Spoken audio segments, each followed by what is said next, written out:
Well, here we go again. The government is heading toward a possible shutdown, and it's the third such threat in just 5 months. In fact, money for some government agencies will run out in just 2 days if Congress does not reach an agreement. But what does it all mean for you and federal workers, and why does it keep happening? Here's a look at government shutdowns in this week's installment of Simply Explained.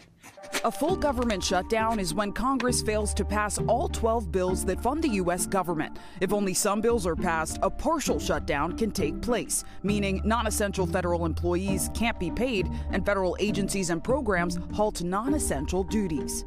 Put simply, some government services continue due to fiscal reserves and others stop entirely. Both sides continue to talk tough as much of the government is shut down in the political brawl of the year.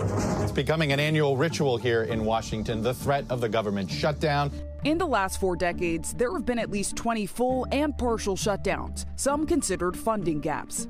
Single mom of 4, Jessica LaPointe, has felt the effects firsthand. So you are a government worker. What happens for you when the government shuts down? My main focus during the shutdown is just to make sure that my bills are paid, and then just to have enough, obviously, food on the table. It's sort of like beans and rice time for my family. The experience is not new.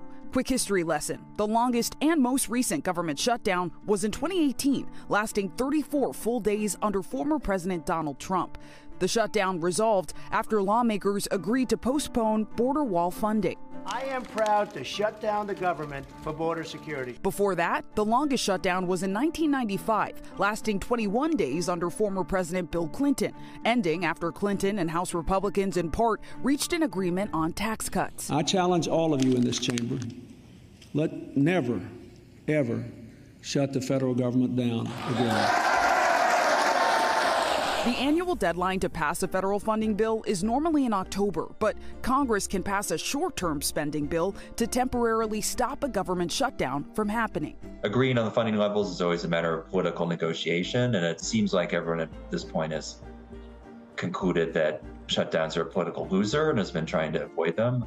This fiscal year, a shutdown has been averted 3 times. The first, followed by the historic resignation of former House Speaker Kevin McCarthy.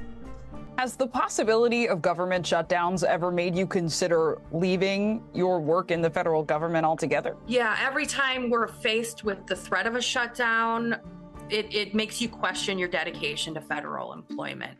Today, government funding is set to run out Friday, March 1st and March 8th, just days away. And that's government shutdowns simply explained.